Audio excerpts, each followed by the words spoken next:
இன்றைக்கு நவம்பர் மாதம் 20ஆம் தேதி புதன்கிழமை.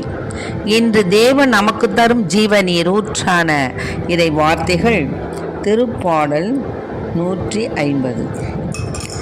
இறை வார்த்தைகள் 1 - 6 முடிய. நாம் அனைவரும் பாட வேண்டிய பதிலுரை பாடல். தூயவர் தூயவர் தூயவர் தூயவர் தூயவர் தூயவர். தூயகத்தில் இறைவனை போற்றுங்கள், வலிமை மிகுவின் விரிவில் அவரை போற்றுங்கள். தூயகத்தில் இறைவனை போற்றுங்கள், வலிமை மிகுவின் விரிவில் அவரை போற்றுங்கள். தூயவர் தூயவர் தூயவர். அவர்தம் வல்ல செயல்களுக்காய் அவரை போற்றுங்கள். அவர்தம் எல்லையில்லா மாண்பினை குறித்து அவரை போற்றுங்கள். தூயவர் தூயவர் தூயவர். எக்காலம் முழங்கிய அவரை போற்றுங்கள். வீணையுடன் யாழிசைத்து அவரை போற்றுங்கள். தூயவர் தூயவர் தூயவர். மத்தளம் கொட்டி நர்த்தனம் செய்து அவரை போற்றுங்கள். யாழினை மீட்டி குழலினை ஊதி அவரை போற்றுங்கள். தூயவர் தூயவர் தூயவர். சிலம்பிடும் சதங்கையுடன் அவரை போற்றுங்கள். கலீர் என்னும் தாளத்துடன் அவரை போற்றுங்கள். தூயவர் தூயவர் தூயவர். அனைத்து உயிர்களை ஆண்டவரை புகழ்ந்திடுக.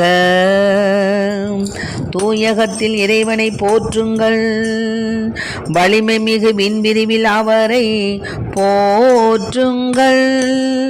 தூயவர் தூயவர் தூயவர்.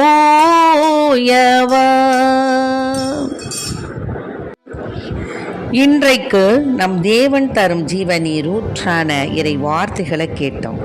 தூயவர் தூயவர் தூயவர்.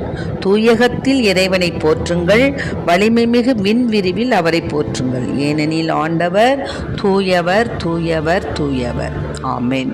ஆக விண்ணிலும் மண்ணிலும் ஆண்டவரை, விண்ணகத்திலே என்றென்றும் சதாகாலமும் பரிசுத்தர்களும் புண்ணியவான்களும் காவல் தூதர்களும் சமணசுகளும் புடைசூழ ஆண்டவரை எந்த நேரமும் தூயவர் தூயவர் தூயவர் என்று புகழ்ந்து பாடிக்கொண்டே இருக்கக்கூடிய அந்த ஒளி ஓசைகள் தான் விண்ணகத்தில் கேட்டுக்கொண்டே இருக்குமாம்.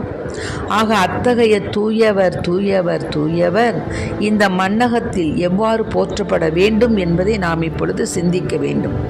அத்தகைய தேவனை நாம் சதாகாலமும் தூயவர் தூயவர் தூயவர் என்று போற்றுவது மிகவும் நமக்கு உன்னதமான ஒரு செயலாகும்.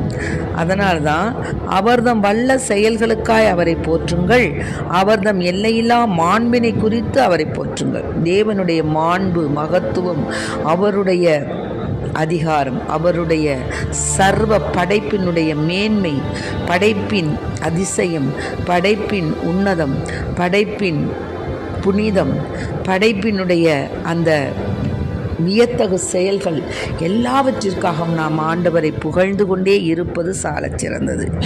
எக்காலம் முழங்கிய அவரை போற்றுங்கள், வீணையுடன் யாழிசைத்து அவரை போற்றுங்கள். ஆகவே பாடுங்கள் ஆண்டவர்க்கு புதியதோர் பாடல் பாடுங்கள். அல்லேலூயா அல்லேலூயா அல்லேலூயா அல்லேலூயா அல்லேலூயா அல்லேலூயா அல்லேலூயா அல்லேலூயா அல்லேலூயா அல்லேலூயா. மீனையுடன் யாழிசைத்து அவரை புகழ்ந்து போற்றுங்கள். எக்கால தொனி முழங்க அவரை புகழ்ந்து போற்றுங்கள். பாடுங்கள் ஆண்டவர்க்கு புதியதோர் பாடல் பாடுங்கள் என்று பாடல் நாம் பாடுவது சாலச் சிறந்தது. மத்தளம் கொட்டி நர்த்தனம் செய்து அவரை போற்ற வேண்டும். யாழினை மீட்டி குழலினை ஊதி அவரை போற்றுங்கள். சிலம்பிடும் சதங்கையுடன் அவரை போற்றுங்கள். கலீர் எனும் தாளத்துடன் அவரை போற்றுங்கள். அனைத்து உயிர்களே ஆண்டவரை புகழ்ந்திடுக என்று இன்றைய வாசகம் நமக்கு கூறுகிறது. எக்காலம் ஊதி எரிக்கோ கோட்டையை தகர்த்தது போல் நம் வாழ்வில் வரக்கூடிய அனைத்து துன்பங்களையும் ஆண்டவரை துதித்து புகழ்ந்து அவரை பாடி நம்முடைய துன்பம் என்னும் கோட்டையை நம்முடைய துன்பம் என்னும் அந்த எரிக்கோ கோட்டையை நாம் வீழ்த்துவோம். ஆண்டவரை எந்நாளும் தூயவர் தூயவர் என்று போற்றுவது நம்முடைய உயிரினும் மேலான ஒரு கடமையாகும். ஆகவே அன்பு சகோதரர்களே, இதை கேட்டுக்கொண்டிருக்க அன்பார்ந்த பிள்ளைகளே, உங்களுடைய வாழ்க்கையில் தேவன் உங்களுக்கு செய்த சகல நன்மைகளுக்காகவும் என்றென்றும் அவரை புகழ்ந்து போற்றி தூயவர் தூயவர் தூயவர் மகா உன்னதர் என்று அவரை போற்றி புகழ்ந்து பாட வேண்டும் என்ற வரத்தை நாம் ஆண்டவரிடம் கேட்டு அவரை புகழ்ந்து பாடுவோம். மேலுமாக இந்த நவம்பர் மாதத்திலே உத்தரிப்பு ஸ்தலத்து ஆன்மாக்களுக்காக தொடர்ந்து நாம் சில செய்திகளை கேட்டுக்கொண்டிருக்கின்றோம். அதில் இன்றைய கருத்து என்னவென்றால், உத்தரிக்கிற ஆன்மாக்களுக்கான உதவிகள். புனித மார்ட்டின் தன் மேலங்கின் பாதியை ஒரு ஏழை பிச்சைக்காரருக்கு தானமாக கொடுத்தாராம். ஆண்டவர் அவருக்கு தரிசனமாகி நன்றி சொன்ன போது அப்போ தான் தெரிஞ்சு தான் அவர் தானமாக கொடுத்தது கிறிஸ்துவுக்காக என்று. ஆக அந்த டொமினிக்கன் சபையை சார்ந்த 3 பேர் பெற்ற ஜோர்டான் கடவுளுடைய பெயரால் தம்மிடம் உதவி கோரிய எவருக்கும் மறுப்பு கோராமல் உதவுவாராம். ஒரு நாள் படிக்கும் காலத்தில் தன்னுடைய பணப்பை எடுத்து செல்ல மறந்துட்டார். அன்று ஒரு ஏழை மனிதர் இவரிடம் கடவுளின் அன்பின் பொருட்டு உதவி கோரிட மறுப்பு தெரிவிக்க இயலாத ஜோர்டான் என்ன பண்ணார், தான் பொக்கிஷமாக கருதியிருந்த விலை உயர்ந்த இடைக்கச்சையை தானமாக கொடுத்தாராம். சிறிது நேரம் கழித்து ஆலயத்திற்கு சென்றபோது பாடுபட்ட ஆண்டவருடைய சுரூபத்தின இடுப்பில் அந்த கச்சையை கண்டு வியந்திருக்கிறார். ஆம், இவரும் இயேசு கிறிஸ்துவுக்கே தானம் வழங்கியுள்ளார். ஆக நாம் ஒவ்வொருவருமே தானம் செய்யும்போது கிறிஸ்துவுக்கு அளிக்கின்றோம். அதனால் நாம் எடுக்க வேண்டிய தீர்மானங்கள் என்ன தெரியுங்களா? நம்மால் முடிந்த அனைத்து வகையான தானங்களை செய்வோம். நம் வசதிக்கு தக்கவாறு பலி பூசைகள் ஒப்பு கொடுப்போம். நம்மால் இயன்ற அளவு பலி பூசைகளில் பங்கேற்போம். இவை எல்லாம் உத்தரிக்கிற ஆன்மாக்களுக்காக நாம் செய்ய வேண்டிய உதவிகள். நம்முடைய அனைத்து வேதனைகளையும் துன்பங்களையும் உத்தரிக்கிற ஆன்மாக்களின் மீட்பிற்காக ஒப்பு கொடுப்போம்.